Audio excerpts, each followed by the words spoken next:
करवीरकरांचा हा अपमान आहे आणि कोल्हापूर शहर आणि कोल्हापूर जिल्हा हा छत्रपती शाहू महाराजांच्यावर नितांत प्रेम करणारा, त्यांच्या आजपर्यंतच्या कारकिर्दीकडे अतिशय आदरानं पाहणारा जिल्हा आहे आणि कोल्हापूरच्या गादीचा आदर सगळेच कोल्हापूरकर आज नाही गेले 6-7 पिढ्या करत आलेले आहेत आणि म्हणून इथल्या उमेदवार जे आज महायुतीचे उमेदवार झालेले आहेत त्यांना आता पायाखालची वाळू घसरल्यामुळं आता त्यांचा तोल जायला लागलेला आहे आणि तोल जाऊन केलेलं हे वक्तव्य त्यांची मतं आणखीन कमी करेल असा मला विश्वास आहे। या निमित्तानं जे वक्तव्य त्यांनी केलं कोल्हापूरकर त्यांना आपल्या मतानंच उत्तर देतील हा मला विश्वास आहे। वैयक्तिक पातळीवर जाऊन पहिल्याच टप्प्यामध्ये अशा पद्धतीनं आता टीका होऊ लागलेली आहे, कसे बघता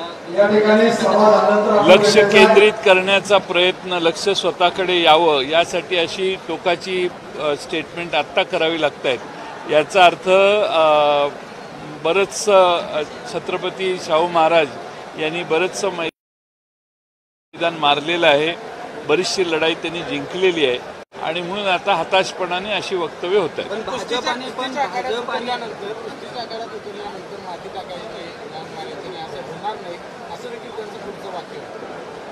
टाकू दे ना, माती टाकू दे, लांग मारू दे, काही करू दे, पण आता कुस्ती हारायच्या स्टेजला आलेली आहे आणि त्यामुळं माती टाकायला हरकत नाही, लांग मारायला हरकत नाही, पण त्यातली दगडं हुडकून मारायचा प्रयत्न जर झाला तर कोल्हापूरकर ते मान्य करणार। मित्र पक्षांकडून संजय मंडलिकांच्या बचावाचा प्रयत्न होतोय। संजय राऊतांनी उदयनराजेंच्या सगळ्या महाराष्ट्रामध्ये याचा परिणाम होईल।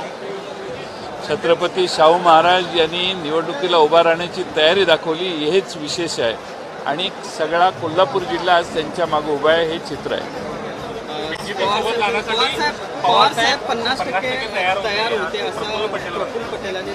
असं कधीही तयारी नव्हती, हेच जाऊन आग्रह करत असतील तर किती वेळा पवारसाहेब काय बोलणार।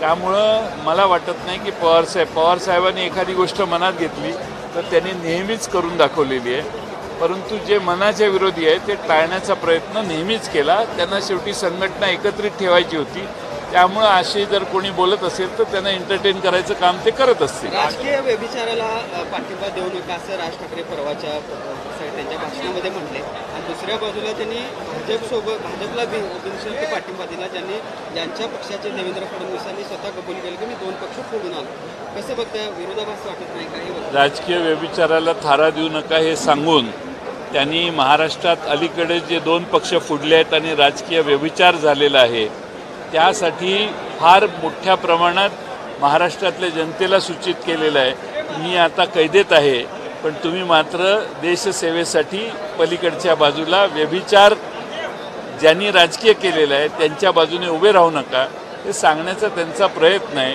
समझने वालों को इशारा काफी है। उद्धव ठाकरे हे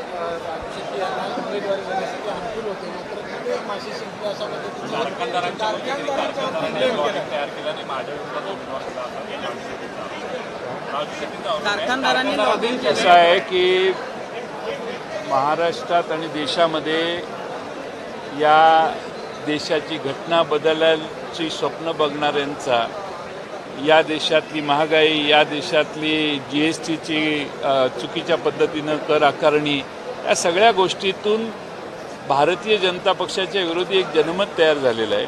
त्या भारतीय जनता पक्षाला विरोध करण्याची प्रायोरिटी ही त्यांनी ठेवणं आवश्यक होतं, ती दिसली नाही आणि त्यामुळं जो सगळे एकत्रित येऊन आम्ही एकत्रित आघाडी करायचा प्रयत्न करत होतो त्यात सहभागी झाले असते तर अधिक बरं झालं असतं, पण आता शेवटपर्यंत प्रयत्न करून यश आलं नाही।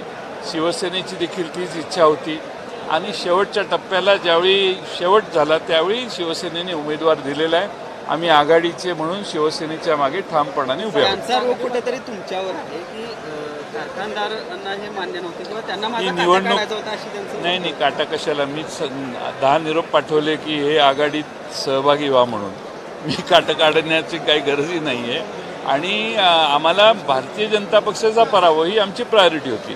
त्यामुळं जो शक्य आहे सगळ्यांनाच आम्ही एकत्रित करायचा प्रयत्न, वंचितपासून सगळ्यांना एकत्रित बोलत होतो. त्यामुळे त्यांचा प्रश्न उद्भवत नाही. आम्ही त्यांनाही बरोबर घेऊन जाण्याचा प्रयत्न करत होतो. सांगलीमध्ये आता आघाडी झालेली आहे, निर्णय झालेला आहे.